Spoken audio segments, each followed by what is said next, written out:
Hi friends, अगर आप हमारे वीडियो को सबसे पहले देखना चाहते हैं तो अभी हमारे चैनल को सब्सक्राइब करें और बेल आइकन दबाएं।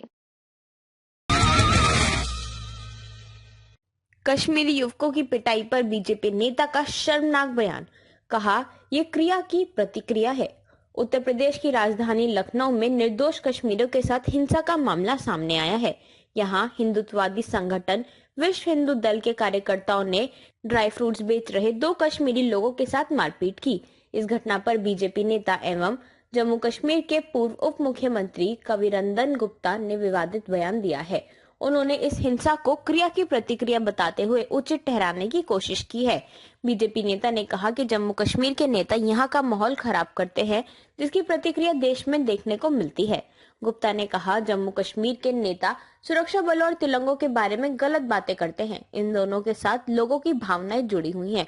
सुरक्षा बलों और तिरंगे के बारे में कुछ गलत कहा जाएगा तो देश में उसकी प्रतिक्रिया देखने को मिलेगी। लखनऊ के डालीगंज पुल पर शाम करीब 5 बजे भगवा कपड़े पहने हुए कुछ लोगों ने सड़क पर ड्राई फ्रूट्स बेच रहे 2 कश्मीरियों पर हमला बोल दिया। भगवा अधिकारियों ने इस दौरान कश्मीरियों को पत्थरबाज बताते हुए खूब गालियां दी और उनके साथ मारपीट की। इस दौरान भगवा ब्रिगेड के कुछ लोगों ने कश्मीरियों से उनका पहचान पत्र भी मांगा। हालांकि इस मारपीट को देखकर कुछ लोगों ने बीच बचाव करते हुए कश्मीरियों को बचा लिया। पुलिस ने इस मामले में कार्रवाई करते हुए 4 लोगों को गिरफ्तार किया है। आरोपियों की पहचान विश्व हिंदू दल के कार्यकर्ताओं के रूप में हुई है। बता दें कि जम्मू कश्मीर के पुलवामा में सीआरपीएफ के काफिले पर हमले के बाद देश के कई हिस्सों से कश्मीरी युवाओं के साथ मारपीट के मामले सामने आए हैं, जिसके बाद यह मामला सुप्रीम कोर्ट भी पहुंचा था। मामले की सुनवाई करते हुए कोर्ट ने केंद्र और राज्य सरकारों को भी नोटिस जारी किया था। हालांकि लखनऊ में इस तरह का यह पहला मामला सामने आया है।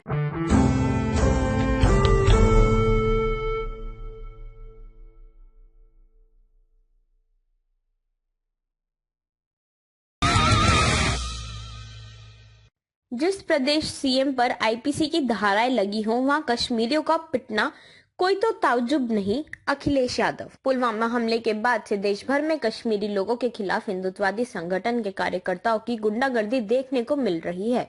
ताजा मामला उत्तर प्रदेश की राजधानी लखनऊ से सामने आया है। यहाँ विश्व हिंदू दल के कार्यकर्ताओं ने ड्राई फ्रूट्स बेच रहे 2 कश्मीरी युवकों को गाली देते हुए मारपीट शुरू कर दी। बता दें कि इस घटना पिछले साल दिसंबर महीने में बजरंग दल के लोगों द्वारा बुलंदशहर में देखने को मिली थी, जहां बजरंग दल के नेता योगेश राज ने यूपी पुलिस के इंस्पेक्टर सुबोध कुमार को दंगा रोकने पर मार दिया था। बुलंदशहर के सियाना में बजरंग दल के लोग दंगा भड़काना चाहते थे, लेकिन सुबोध कुमार ने उन्हें रोक दिया। इस पर उन्हें गोली से मार दिया गया। ध्यान देने वाली बात यह है कि बजरंग दल बीजेपी का ही एक अंग है और लखनऊ में कश्मीरियों को मारने पीटने वाला विश्व हिंदू दल का नेता और हिस्ट्री शीटर बजरंग सोनकर पहले बीजेपी का कार्यकर्ता रह चुका है। उत्तर प्रदेश के पूर्व मुख्यमंत्री अखिलेश यादव ने इन्हीं घटनाओं को लेकर बीजेपी पर जोरदार हमला किया है। अखिलेश ने ट्वीट करके बीजेपी के डीएनए पर सवाल उठाया है। उन्होंने लिखा है कि भाजपा का डीएनए क्या कहता है, डिस्ट्रॉय नेशन ऑटोमेटिकली। अखिलेश ने अपने ट्वीट में सीएम योगी आदित्यनाथ पर निशाना साधते हुए कहा, अगर मुख्यमंत्री के खिलाफ आईपीसी की गंभीर धाराएं हैं तो फिर क्या ताज्जुब है कि सांसद विधायक को बिना झिझक ठोक दे, और फिर क्या ताज्जुब कि कार्यकर्ता गरीब व्यापारी को दिन दहाड़े बेदर्दी से मारे। ये ठोकर नीति समाज को तबाह कर देगी। अखिलेश यादव इससे पहले भी यूपी पुलिस द्वारा जाति समुदाय विशेष के लोगों के एनकाउंटर किए जाने पर बोल चुके हैं। वो योगी के इस बयान को ठोको नीति बता चुके हैं, जहां अखिलेश ने सीएम योगी आदित्यनाथ पर आईपीसी की धारा की बात की है। बता दें कि जब योगी गोरखपुर के सांसद में थे तब उन पर दंगा भड़काने और नफरती बोलने जैसे शब्द पर कई केस लग चुके हैं।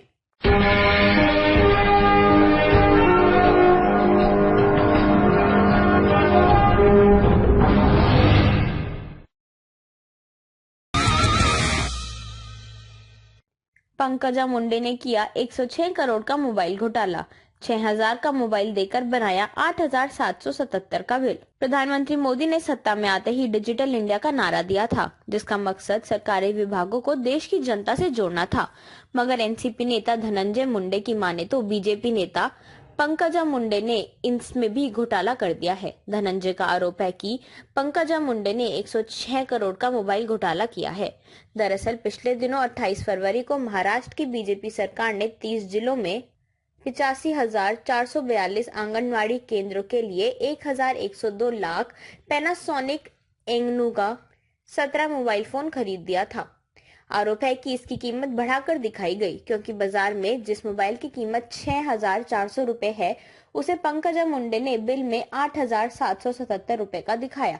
इस योजना में पंकजा मुंडे के महिला और बाल विकास विभाग मंत्रालय ने 5,100 अतिरिक्त हैंडसेट खरीदे जो पंकजा ने बैंगलोर स्थित messrs Systech IT solution private limited से खरीदे। एनसीपी नेता ने आरोप लगाते हुए कहा कि जब इतनी बड़ी खरीद करनी हो तो पहले कंपनी को सत्यापित किया जाना चाहिए था। धनंजय मुंडे ने कहा कि जिस कंपनी का पता ठिकाना नहीं और सरकार ने उस कंपनी की बात भी नहीं, ऐसे में अगर यह मॉडल बाजार में 6,499 रुपए में खरीदा जा सकता है तो कंपनी ने इसे 8,777 में क्यों खरीदा? इस पूरे मामले की जांच होनी चाहिए। गौरतलब हो कि इस फोन में सरकार ने आंगनवाड़ी कर्मियों को सिम कार्ड और इंटरनेट पैक के साथ दिए। धनंजय सीएम देवेंद्र फडणवीस से मांग की इस मोबाइल खरीद को फौरन रोका जाना चाहिए और एक जांच समिति गठित की जानी चाहिए।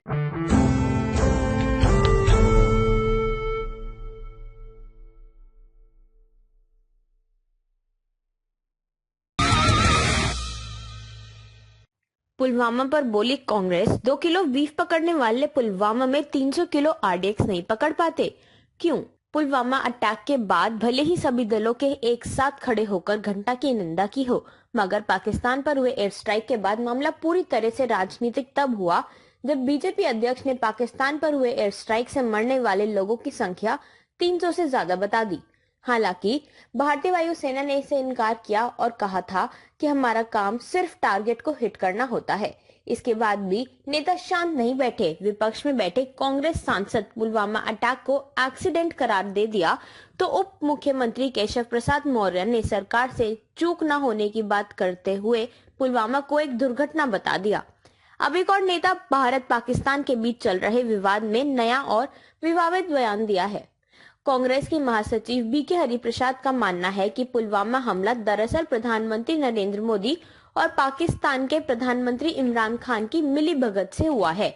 उन्होंने कहा कि नरेंद्र मोदी और इमरान खान के बीच मैच फिक्सिंग है, नहीं तो पुलवामा हमला नहीं होता। जो लोग आज राष्ट्रीय सुरक्षा की बात करते हैं वो केरल में 2 किलो बीफ पकड़ सकते हैं, लेकिन सीमा पार से आया आरडीएक्स नहीं पकड़ पाते। ये बहुत ही शर्मनाक है।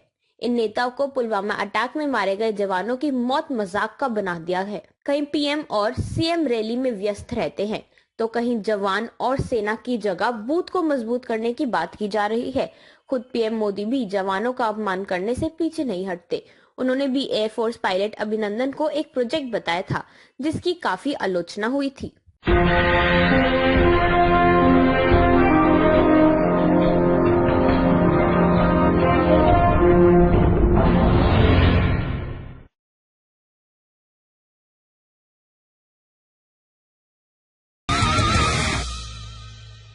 राफेल फाइल चोरी पर बोले शरद पवार।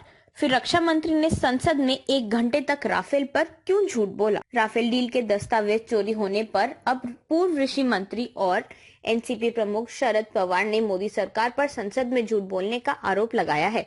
पवन ने कहा कि राफेल पर संसद में देश की रक्षा मंत्री को 1 घंटे का वक्त मिला, मगर उन्होंने ये संसद में बताना बेहतर नहीं समझा कि राफेल के दस्तावेज मंत्रालय से चोरी हो गए हैं, जबकि कोर्ट में कहा गया कि दस्तावेज चोरी हुए थे। दरअसल एनसीपी प्रमुख शरद पवार वीडियो कॉन्फ्रेंसिंग के जरिए पार्टी कार्यकर्ताओं को संबोधित कर रहे थे, जिसमें उन्होंने राफेल पर जिक्र करते हुए कहा कि राफेल के दस्तावेज चोरी होने की सूचना कोर्ट से मिली है, जो काफी खतरनाक है। साथ ही पवार ने कहा, महाराष्ट्र की बीजेपी सरकार को घेराते हुए कहा कि सुनने में आ रहा है कि छत्रपति शिवाजी महाराज मेमोरियल खोला जाएगा, लेकिन अभी तक इस पर कोई काम नहीं हुआ है।